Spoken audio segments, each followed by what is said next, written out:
So I want to talk about the Miz for a minute. And I started to get into it, but I want to finish the thought. I don't mean my beloved Miz direction. When I used to talk about the Queen of the Hill, Miz. I don't even mean Mike the Miz, of wrestling fame, even though he has been a guest on this show. I'm talking about Jacob Misiorowski, the Milwaukee Brewer, who is just controversially named an all-star replacement, even though he has all of 5 career starts. Now, if that sounds absurd, it's because, well, it is. Sorry, Wisco fam. 2 weeks in the Northwoods did not make me such a Wisco homer that I'm blind to the absurdity of the situation. 5 career starts, and he's an all-star? Go ahead and make that make sense. And listen, the guy does run it up there. The guy does throw the ball really hard, and I mean really hard. His first 3 pitches in the bigs, look at this guy, if you're on the stream. His first 3 pitches clocked 100, 102, 101, and those are major leaguers that have no chance of catching up to it. The guy can regularly run his slide piece up there, 93 or 94. He's got a changeup that's 92. So to say that this guy's arm is live is an enormous understatement. My man's got a howitzer and an extremely promising future. And I'm not here to deny any of that. I mean, this dude is freaking electric. I love him. But I want to reiterate, he's only pitched 25 innings. 25. He's only pitched past the 5th twice in his career. His ERA is 2.81. It's good. It's a good number. But it's not like some kind of crazy historic number. It's not like 0. It's not like he hasn't allowed a run in his first 5 starts. It's not like these are the best 5 starts to begin a career in Major League history. In fact, Paul Skeens had a similar 5-game start to his career last season. And yes, if your argument is, right, Rome, Skeens was an all-star. Yeah, but he did it after 11 starts. And yes, they did put him in the game. But he made 11 starts, and he was 5-0, and he had an ERA of 2.12, and he had 59-plus innings when he went to the game last year. And by the way, he was the NL starter. But you know what? You could argue at that point, he was the best pitcher in the National League. So there's a reason why nobody really had much to say about that. It's not really the same with The Miz. Again, this dude is electric. He's got an amazing future ahead of him. I've got nothing against him. I actually love the guy. I'm all for it. I'm all about it. I'm just not going to really disagree with anybody who calls this selection essentially a pub grab by Major League Baseball. I mean, that's what it is.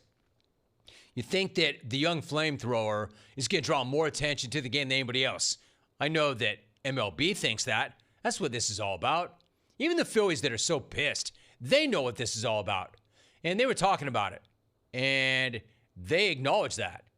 But they are pissed because they believe that multiple guys from their team were snubbed, including National League hits leader Trea Turner. Trea had a number of things to say about this, and he was an all-star last year. In fact, Philly sent 8 guys to the all-star game last year, and this year it's only going to be Kyle Schwarber after Zach Wheeler pulled out. So Wheeler pulling out created the opportunity for baseball to slide the Miz into the game.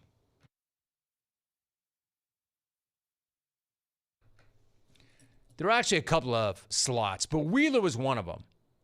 So the Miz gets the call rather than one of the other Philly pitchers who had better numbers, and of course that pissed the Phillies off.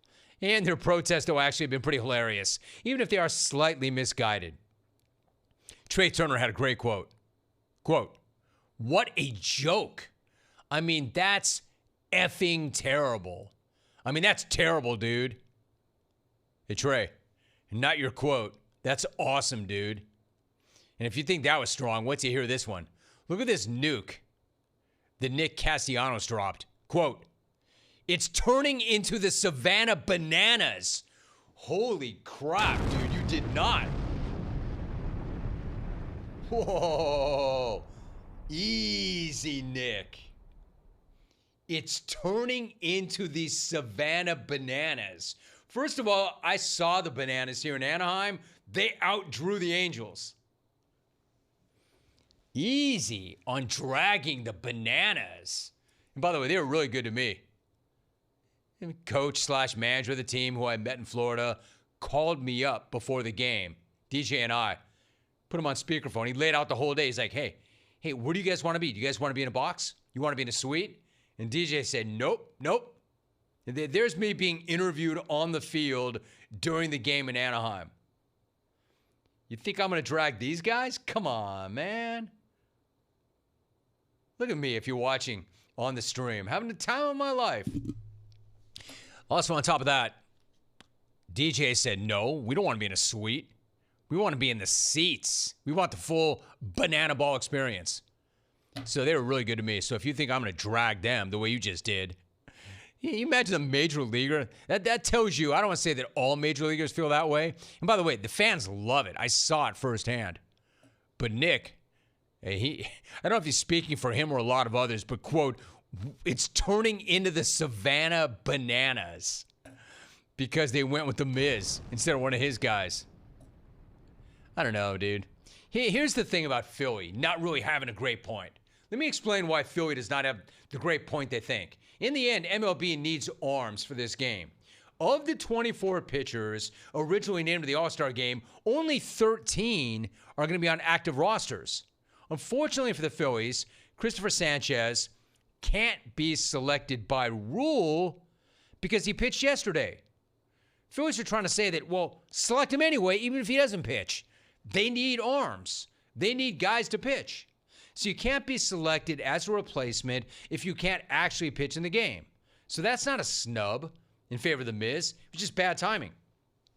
The other alleged Phillies pitching snub was Ranger Suarez, who was actually invited by the league to be a replacement, but reportedly turned them down. So Wheeler and Suarez said thanks but no thanks, and Sanchez can't be picked as a replacement by rule. So it's not like the Phillies got completely screwed for the Miz. And yes, Turner might be more deserving than the Miz, but it all goes back to the issue of the league needing arms to actually play the game. So it might be shocking and absurd to see a dude named to the All-Star team after only 5 starts and 25 innings, but it's also no mystery how we got here. They need arms. And if they're going to pick an arm and they're looking to generate some buzz, then that's the arm to pick. So bottom line, no. He's not the best, or he's not the most deserving selection, except I'm here to tell you, if you didn't know this already, MLB doesn't give a damn about any of that. MLB doesn't give a damn about who deserves it. MLB doesn't give a damn about who's better or who belongs there or not. MLB is not about giving spots to the most deserving players. It's about giving spots to guys who create the most buzz on the field and in social media. And this is a 6'7" dude who can run it up there 100 plus. They're going to get more eyeballs both during the game and on social media from this guy. He's just way more interesting than the other so-called more deserving guys. Like, again, MLB has done pretty much everything in its power for decades to get people to care about this game, and essentially nothing has worked. So, of course, they're going to rip the spot from somebody more deserving to give it to some freakish talent who will get people to tune in, at least for one inning when he's out there.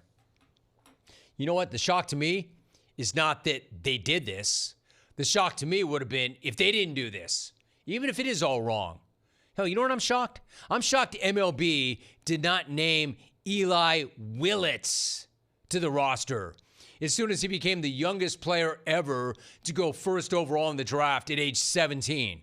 Something that happened over the weekend. In fact, I still half expect to see that guy play in the All-Star game as his first ever inning of pro ball. Why not, right? That would get people to watch. That would generate some buzz. That'd get some social media run. A 17-year-old who went first overall in the draft. Youngest ever. Younger even than Ken Griffey Jr. So I'm not surprised by any of this.